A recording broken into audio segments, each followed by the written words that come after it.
একটি কবুতর একটি উঁচু টাওয়ারের উপরে তার ছোট্ট একটি বাসা বানিয়েছিল। সেখান থেকে সে প্রতিদিন পৃথিবীকে দেখত।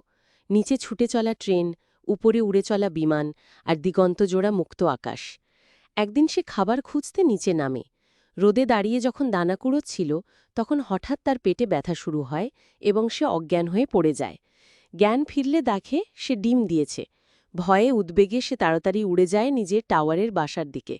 কিন্তু সেখানেই পৌঁছে তার পুরো পৃথিবীটাই যেন ভেঙে পড়ে। বাসা উধাও, আর এক বাজ তার ডিমগুলো খেয়ে ফেলেছে। ভেঙে পড়া মন নিয়ে ক্লান্ত দেহে সে ভাঙা বাসার পাশে বসে কাঁদতে থাকে। তার সামনে শুধু কিছু ডিমের খোলস আর নিস্তব্ধতা।